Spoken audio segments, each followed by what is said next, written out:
Hey guys, welcome to Y&R Daily Update YouTube channel. Today's topics: Young and the Restless. Spoilers reveal that Kane's reimagining has gone from a scribbled rumor on the sidelines to a strategic storm that strikes straight at the core of the powerful families.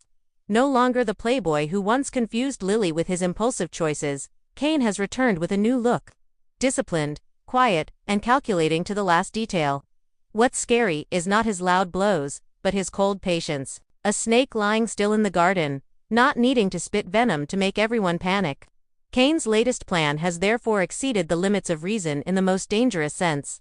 It does not rely on luck, nor does it rely on a one-hit strike, but weaves into a web of intertwined interests that risks entangling anyone who touches it. And despite Lily's best efforts, from convincing the Chancellor Winters Board to having Amanda review the legalities to calling Jill all night to do damage control, she couldn't break the structure Kane had installed.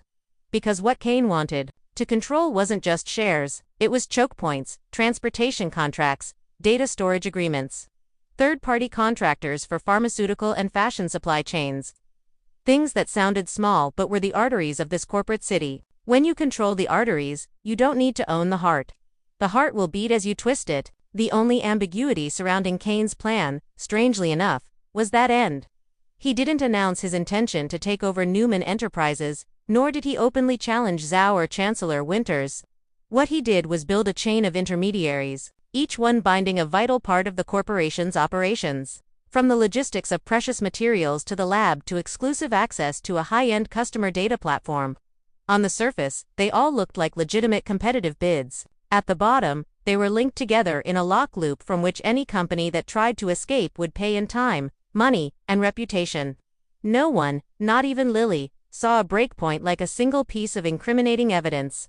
Instead, they found themselves expending every ounce of influence to save a shipment, retain an expert, or extend a payment period. The absurdity, the idea that one person could take over every company in the city, was made plausible by shifting the focus, not owning everything, but pulling the trigger. The audience must accept that convention for the story to work. But that's what makes Kane's game all the more thrilling, because it's based on the psychology and real-life mechanics of Genoa's business world. Meanwhile, Lily is using all her soft and hard capital to stop it. She's no longer the Lily of her emotional years.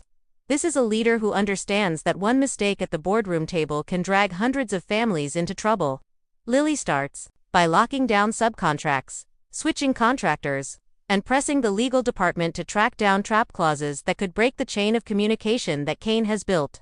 She goes to Devon, explaining that the only strategy to win one network is to create another, a temporary alliance between people who don't like each other. Newman for the new energy ecosystem, Jiabao for the fashion supply chain, Chancellor Winters for the media and technology platform.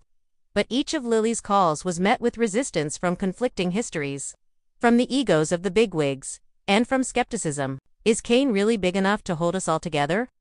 That question was Lily's most dangerous defense. When a threat is ignored, it's halfway to victory. And then Victor appeared as a force that could be both the solution and the most unpredictable variable. Rumors spread in the glass-enclosed hallways. Victor is about to make a decision that will shake things up. No one knew exactly what it would be: a change in personnel strategy, a surprise deal, or a personal statement. But all the signs pointed to change coming. Victoria Newman's lecture, delivered in a calm, sharp tone, seemed to tap into a layer of Victor's rarely expressed emotions. He had long held up the empire with iron discipline. Now he's challenged to prove that discipline doesn't mean interfering with a loved one's every breath. That's the setting for what may be a shocking moment for Claire. Victor looks her straight in the eye and tells her he'll let her live her own life. But anyone who's ever dealt with Victor knows a promise from the Donald always comes with an invisible asterisk. Letting go isn't surrender. Sometimes it's a way to let an elastic band pull back harder. Subscribe our channel for more latest update. Victor may have temporarily removed his hand from Claire's personal life, but he didn't remove his hand from the board. Instead, he used it to move another piece named Kane. The twist came from a truth the public had only heard about through the lawyers. Victor had been quietly piecing together seemingly meaningless pieces of Kane's legal matrix. Subassignments in transportation contracts, first-choice rights and backup data providers, hidden vetoes and bridge credit agreements. When the pieces clicked together, he didn't have to knock Kane over. He just had to put a finger on the right vertebrae of the network and press. Contracts that had been vowed suddenly flowed in the right direction, and Lily at the other end could breathe. But Victor wasn't doing it for free. He was trading influence elsewhere, tightening standards for cooperation and setting boundaries of behavior for those who wanted to enter Newman's sphere of influence. Among them was Kyle, who thought a signature with a few confidentiality clauses was just the price of the opportunity. Kyle did not foresee that Victor had included a moral and reputational risk clause in the contract. Any act of solicitation, abuse, or exploitation of personal relationships with personnel, partners, or interns in the Newman ecosystem, if it caused damage to reputation or transaction value, would trigger compensation mechanisms, option transfers, or even suspension of partnership status. To put it bluntly, if Kyle broke Claire's heart with a shady scheme that resulted in image damage, Victor would have a legal stick to beat. However, this soft declaration for Claire did not turn Victor into a gentle grandfather. It was a move to move the focus of public opinion, pushing all attention away from his private life to reveal the real battlefield. The confrontation with Kane. There, Victor understood better than anyone that an empire could withstand a few media hits, but could not withstand system congestion. So, instead of plunging into Kane's entire network, he chose to strip away the sharpest fangs, the key contracts that allowed Kane to strangle the operation.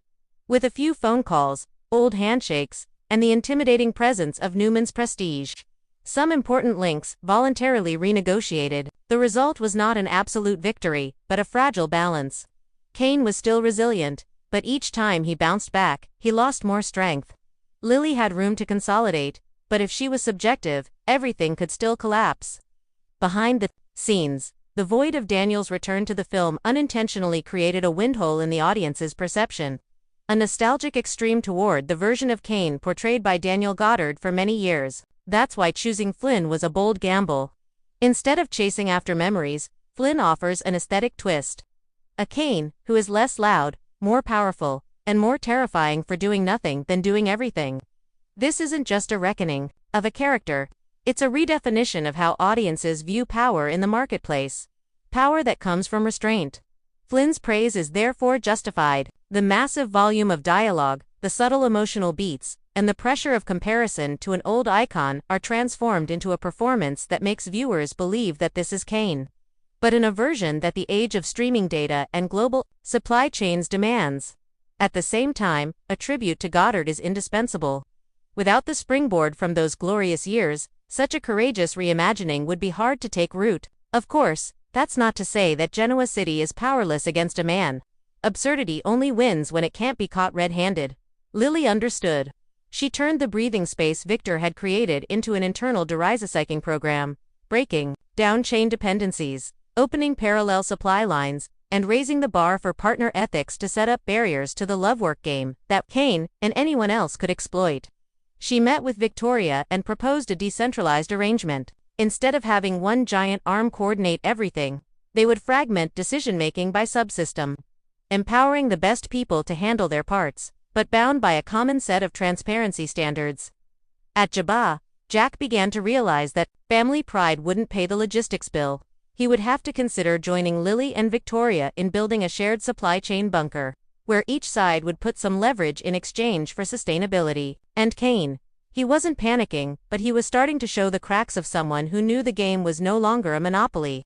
He was forced to take some of his teeth out of a few contracts, trading away some of his leverage to keep the core of the network. That made him more dangerous in another sense. Subscribe our channel for more latest updates. To compensate, he would seek to attack the human element, the soft links that were harder to measure. That was why Lily warned everyone that in addition to the legal and financial, they had to protect each other from psychological prodding, from unwanted affairs that could be turned into tools. And on that list of risks, Kyle and Claire's relationship was circled and bold. Because if Kyle were to accidentally weaponize his feelings, the clause in his contract with Newman would spring up, not only destroying Kyle, but also setting off a cycle of revenge, something Victor had never hesitated to use when pushed into the offensive. The battlefield is thus moving toward a precipice where every promise, every clause, every handshake becomes a variable that can change overnight. Victor can truly respect Claire's choice until someone hurts her. Lily can maintain A steady rhythm until a shipment gets stuck for no reason at the border and the media explodes. Cain can continue his journey of holding the valve, but not the heart until Victor locks a small valve and the blood stops flowing. And the audience is finally forced to admit that the ridiculous thing, one man controlling the entire city, is just a veneer. Underneath is a very real story about power. Whoever controls the pulse doesn't have to scream. Genoa City has heard enough screams. Now they have to listen to the silences where Cain tunes, Victor strums, and Lily decides how the song ends. For longtime viewers, Goddard's Cain is a contradictory and fascinating experience. A trickster capable of stirring the compassion of seemingly untouchable people like Catherine Chancellor and Jill Abbott. It is that initial appearance where a man of no apparent origin is given a lenient look by two of the town's powerful symbols that sows the seeds of doubt. Is there something about Cain that is trustworthy? Or is it his suspiciousness that is the real attraction? In retrospect, the audience realizes that all the protection, and even trust that Catherine and Jill give Cain stems from a sense of a complex person. The line between good and evil is not straight, and a lie can sprout from a desire to protect, rather than just a desire to possess. But complexity does not mean innocence. Cain was never Billy's brother, and that was no elementary mistake, but a carefully orchestrated impersonation. That deception sets off a series of increasingly reckless choices, including faking his own death, a TV trick. But for Cain, a survival game, disappearing to preserve what he considers most important. When looking at Lily, the woman most hurt by those ambiguous moves, one sees Cain's familiar fallacy, deceit to protect. He loves, but his love is wrapped in a shell of cunning. He serves his family, but the path to his goal is strewn with traps. It is this paradox that creates attraction, and also the fuel that ignites everything around him every time the truth gradually emerges. The transition to Flynn's version of Cain, therefore, is not just a matter of changing an actor's face. It's an opportunity to recast the character in Goddard's legacy to deepen the inherent contradictions. If Goddard portrays Cain as an instinctive charmer, lurking between faults and loyalties, Flynn's performance ideally sharpens the darker areas. The discipline, the cold-bloodedness in his decisions, and the way a man once dependent on lies learns to turn lies into a strategic tool rather than a survival reflex. Here the natural question arises. With a history of collaboration, confrontation, betrayal, will Flynn's Cain continue the trajectory of his alliance with Colin Atkinson, his father, who is both a poor mentor and a genetic nightmare? In retrospect, the answer makes sense to the point of being obvious. Colin is not just a shadow. He is a distorted mirror for Cain. Every step the father takes suggests a shorter, uglier, but more effective path. Cain often finds a fallback plan there, when all the doors are closed. The question is not whether to cooperate, but how much to cooperate and who controls whom. A more mature Cain would not let himself be Colin's tool. He would use his father's experience as a template and write a new algorithm suitable for the times. Less old-fashioned identity spoofing, more new-fashioned financial legal media manipulation. It is at this point that the sudden billionaire controversy arises, turning an imposter who had to flee the consequences of his lies into a billionaire in the blink of an eye. That is something that makes the audience feel out of step. But if the screenwriter chooses that path, it will only be convincing if wealth is not a flash in the pan, but the logical consequence of years of quiet accumulation. There are at least 3 ways in which Cain's billionaire can be made credible in Genoa City logic. First, paper wealth. Subscribe our channel for more latest update. Cain has controlling stakes in key entities in supply chains, data, or valuations have soared thanks to a few mergers, funding rounds, or a favorable liquidity event. He's rich, but it's the kind of wealth that depends on market expectations, not cash vaults. This fits with his new cold hand, using voting rights and preemptive clauses to influence the game rather than showering it on people. Second, Colin's dark legacy.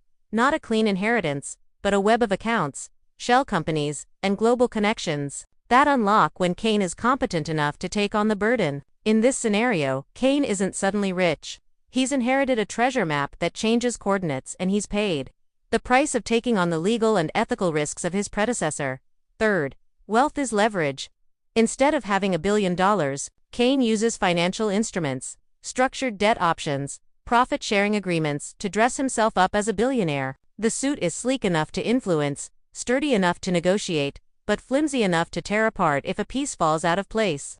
All 3 approaches make billionaire a valid narrative choice while maintaining the core tension. Kane's power is real but precarious, attractive, but fatally flawed. From there, the relationships around him have room to explode. For Lily, the conflict is no longer about trusting or not trusting a man.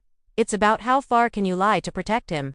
Kane's old behaviors, impersonation, faking his death, may have been excused by the words "for you" or "for the family." But the past has left undeniable scars. When a new version of Kane returns with a promise of transparency, Lily will demand the real transparency. The legal books, the identities of his partners, Colin's sphere of influence, and especially the ethical clauses in his business deals. Viewers want to see Lily not just forgive or deny, but set a new standard. Demanding the truth as the price of entry, not the prize at the end of the game. For Billy, Kane was never my brother, is a bleeding wound that can now be used as a political weapon.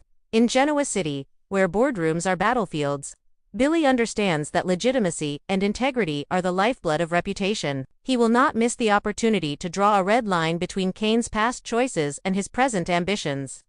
Without having to use violence to defeat her, Billy simply asks the right question, forcing Jill to choose.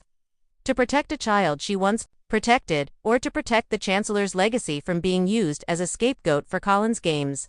Jill, in that situation, is the scale she has trusted, loved, been betrayed, and learned to be tough. What the audience is waiting for is how she tests the durability of Flynn's Kane. She will not deny the past, but she will not close the door to the future as long as Kane proves his maturity by concrete actions. Cutting off the money power influence pipelines with Colin, submitting to an independent audit, and signing strict ethics clauses in any deal involving Chancellor or Zhao. And Colin, he rarely changes. What changes, if anything, is his calculation. A capable son can be more profitable if he is let loose. So, the most reasonable scenario is a cold cooperation. The two know each other so well that they don't need to talk much, each holding the other secrets like a hostage. Colin gives the map. Kane draws a new line. Colin wants a back door. Kane opens a service gate. But if he crosses the line, Kane has a counterattack. It's this chess game that creates the kind of suspense that Y&R excels at. No one's clean, but everyone has boundaries to protect the other. From that structure, the season can branch out into many dramatic arcs. A legal investigation to establish the source of Kane's wealth. A life-changing acquisition that's scuttled at the last minute by a morality clause imposed by Lily. A public hearing where Jill forces Kane to answer directly. How did you get rich? A behind-the-scenes showdown between Billy and Colin, where old evidence of impersonation is resurrected not to send him to jail. Where every handshake reverberates with power, and every promise comes with a small unseen clause. The Kane story once again surges like an unpredictable whirlpool. What haunts many people is not his spectacular deceptions in the past, but how he faces the consequences in the present. In front of Lily, he can look her straight in the eye, clearly saying that he has never, and will never want to hurt anyone. That voice, that look, in an inexplicable way, still soothes the cracks that have lingered in the heart of the woman, who has spent countless sleepless nights because of his secrets. Subscribe our channel for more latest update. But when the door closes and the room is left with Kane and Amanda Sinclair, the gentleness just now seems to be unplugged. In the closed spaces where lawyers ask straightforward questions and demand straightforward answers, Kane is a different man. Cool-headed, level-headed, and utterly unconcerned with how other people's emotions crumble with each time he slips through a crack. With Amanda, he doesn't punch emotions. He sets them aside like a file that has no bearing on cash flow, and goes on to discuss corporate structures, payment priorities, and terms that make his risk someone else's burden. The contrast doesn't just unsettle Lily, it makes the entire city whisper an old yet new question. Who exactly is Kane trying to protect? His family, himself, or some invisible power that's tightening its grip on him? The 6-year gap between Kane's departure from Genoa City to find Colin and his reappearance in the maze of a southern French estate becomes a fissure that runs through the plot. Those 6 years are the depths into which people cram their theories. Some say he followed Colin to learn the art of falsifying valuations through private art collections. Others claim he discovered a way to use shipping data to bet on futures. Others insist that he and Colin bridged the gap between wine collectors, small museums, and a few eager hedge funds, creating a closed-loop valuation where prices rise because they all believe they will rise. All of these theories are compelling in their own right. And perhaps the most dangerous part is that they can all be right at the same time. Because arabesque doesn't grow in a straight line, it grew in a spiral, each loop adding a layer of structured debt, a layer of convertible options, a layer of insurance incentives. And so with just 3 or 4 well-oiled spirals, the paper fortune could multiply. And if anyone asked about the source, Aristotle Dumas would produce a clean legal file stamped and signed in the right places. 6 years later, when people saw Cain among the green walls of the French labyrinth, he looked like a man who had solved the most complicated problem of his life. But Amanda knew that at the center of such mazes, there were no answers, only an empty pedestal. Lily, meanwhile, had lost patience for the recital about protecting the family. She asked for very specific things, a list of legal entities related to arabesque, a shareholder agreement that defined who had real decision-making power, insurance contracts with valuation histories, and finally a schedule of moves that coincided with the signing of major deals. She wanted a real map, not a wall art. Cain chose to answer like a man who had survived on half-truths. Arabesque, he said, was built on baby steps, small shipments that became successful, small partners who trusted each other and grew into large ones, bridge loans that paid off on time. He reminded her again and again that Colin, despite his flaws, was a strategist, that he had learned from him how to bring together people who had seemingly no reason to cooperate. But every time he used the word baby steps, Amanda would flip to a vertical line chart. A month that quintupled the inventory throughput, a quarter that suddenly tripled the insurance on the collection, a year that turned an unsecured loan into a powerful preferred stock. Baby steps did not produce vertical lines, or there had been a major event or someone else was behind the scenes. As Cairo, Barcelona, Marseille appear on the charts, like dots connecting to a map, Amanda theorizes a secret liquidity machine. Arabesque controls the tiny but crucial nodes of the luxury supply chain. Wine cellars, art storage facilities, dedicated container transshipment points, and uses insurance contracts to wrap a durable valuation around them. A painting becomes safer when it passes through a warehouse with proper care records. A case of wine gains value when its storage history is intact and verifiable. A properly insured container is easier to finance with a bank. Arabesque doesn't own the painting, the case, or the container. It owns only the path they take and the seal that authenticates them. By turning the seal into a transferable asset, the money flows to where few people see it. And what about Aristotle Dumas? It was the name that stood in the middle of every contract so that if anything happened, only a shadow would be erased. All of which made Cain's assertion to Lily about baby steps both true and false. True in that every empire starts small. False in that only an empire that grew very quickly needed such a complex maze of identities to protect the fragile heart within, an ecosystem of people with real ambitions, real needs, real fears. And so privacy returns as an inescapable variable. Lily understands that to diffuse the situation, she cannot rely on emotion alone. Subscribe our channel for more latest updates. She speaks to Amanda as if to a gatekeeper. If Cain wants to return, he must know where to stop. The first stop is the name Aristotle Dumas. It must be stripped, the relevant records replaced with a real identity with clear ownership. The second stop is Colin. Either he cuts off all direct dealings, or he accepts an independent audit where every cash flow has a source, every signature has a face, and every risk is written in a human voice, not legalese. The third stop is being transparent with Lily herself. No more. I don't mean to hurt you, but this is where you'll hurt if things go wrong. Amanda supported those stops, not because she wanted to kill arabesque, but because she knew that even the most beautiful structure would collapse if its moral foundations were rotten. Colin, as always, did not appear. He let his memories do the talking. Anyone who had ever met him knew that Colin's handshake always smelled of saltwater, the sound of anchor rope screeching across the side of a ship, and the echo of an untold story. In those 6 years of absence, Cain might have learned from him how to navigate the blurred edges of the law without leaving a trace, but what Colin could not teach him was how to return. Returning always came at a price, and the first price was the recognition that what had been built was more than just an asset. It was a daily justification for the fear of losing it all.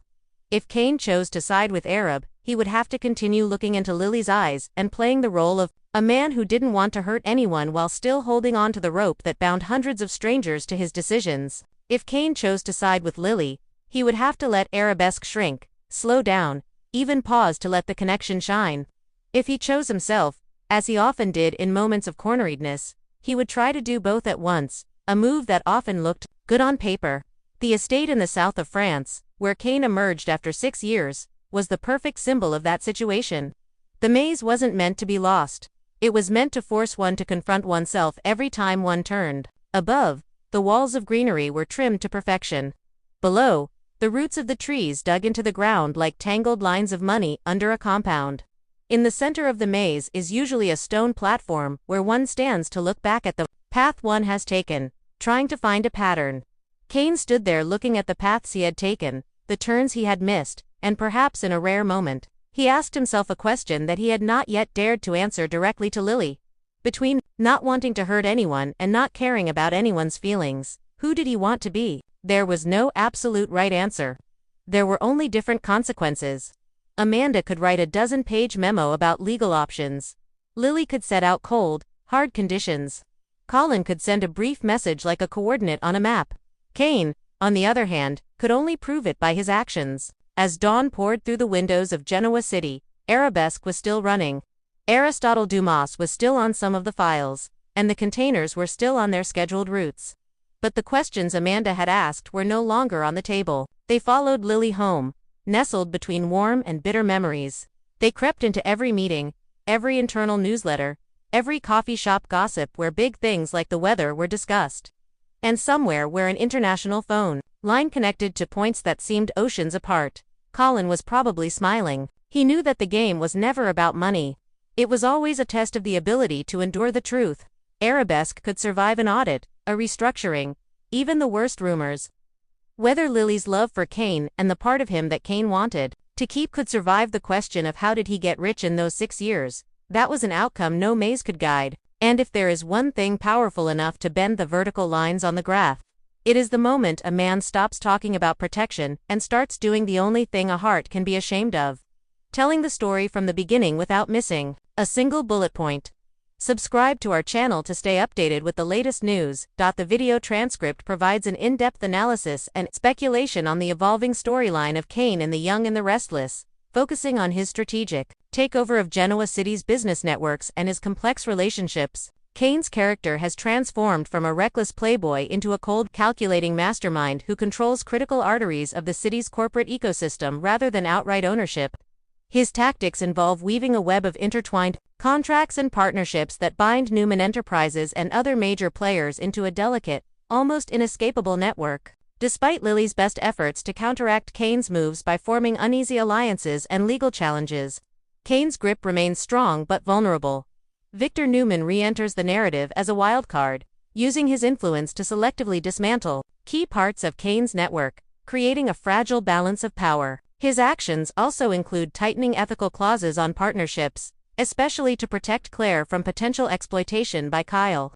Reflecting the intertwining of personal and corporate dynamics, Cain's wealth and power raise questions, as his billionaire status is controversial and potentially linked to complex financial structures, shell companies, and rapidly escalating valuations rather than straightforward cash reserves. The story explores Cain's past deception, including impersonation and faking death, and the psychological and ethical ramifications on Lily and others close to him.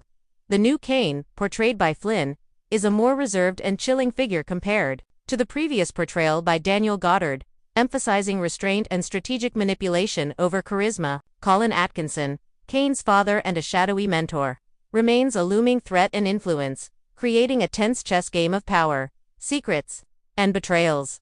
The narrative also delves into the mysterious Arabesque empire Cain built during his 6-year absence, described as a labyrinthine structure of interconnected contracts and assets, including luxury supply chains and art valuations. Amanda Sinclair acts as a gatekeeper, demanding transparency and accountability from Cain to prevent the empire from collapsing due to moral and legal vulnerabilities. The maze-like southern French estate symbolizes Cain's internal struggle and the precarious balance he must maintain between protecting his empire, his family, and himself.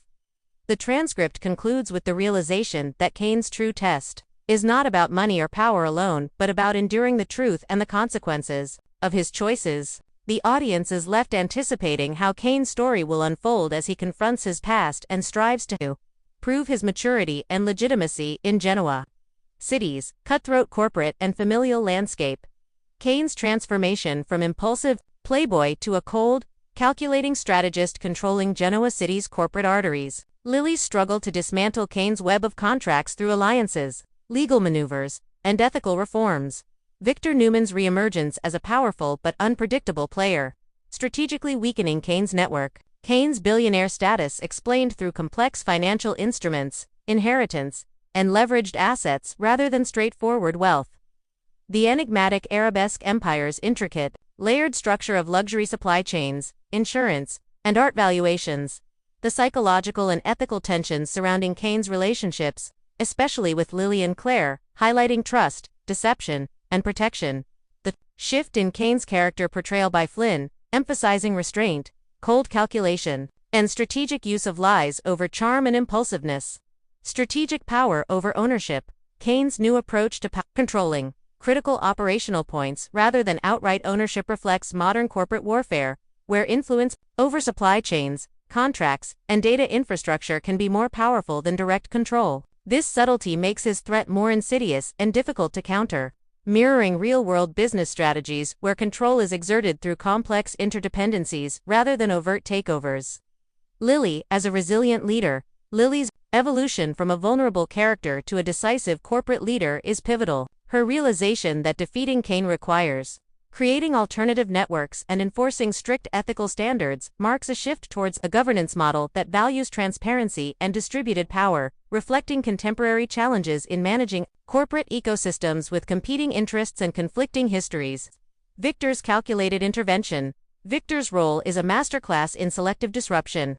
Rather than attacking Kane's network head-on, he targets the most critical valves in the system, forcing Kane to give up some leverage while maintaining a fragile balance. His use of moral clauses in contracts, especially concerning personal relationships, underscores how personal and corporate interests are deeply intertwined in Genoa City's power dynamics. Complexity behind Kane's wealth. Kane's billionaire status, though initially seeming abrupt, is given plausible explanations through layered financial engineering, inheritance of shadowy assets, and market maneuvers. This complexity adds realism to the storyline, illustrating how wealth in high finance often involves paper valuations, leverage, and risk-sharing rather than liquid cash, and how these structures can be both powerful and precarious. Arabesque, as a symbol of modern corporate labyrinths, the Arabesque empire, with its maze-like structure and reliance on transferable assets like insurance contracts and supply chain nodes, serves as a metaphor for modern corporate complexity. It highlights how companies today can create value through control of processes and data without owning traditional assets, but also how this complexity demands transparency and ethical oversight to avoid collapse.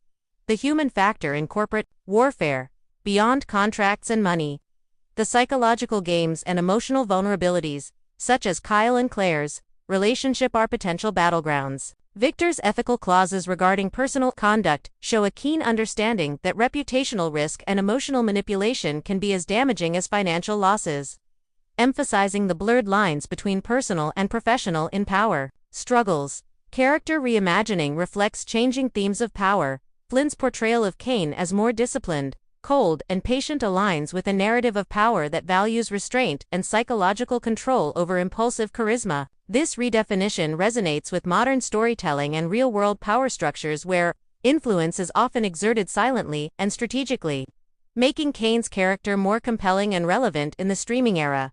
The transcript reveals a richly layered narrative in The Young and the Restless centered on Kane's return and his sophisticated, multidimensional approach to power and control. The evolving dynamics between Kane, Lily, Victor, and other key players reflect both the complex realities of modern corporate strategy and the deep emotional currents that drive personal relationships in Genoa City. The story's success hinges on balancing intricate business maneuvers with the psychological and ethical challenges faced by the characters, creating a suspenseful and thought-provoking drama that redefines how power is portrayed in daytime television.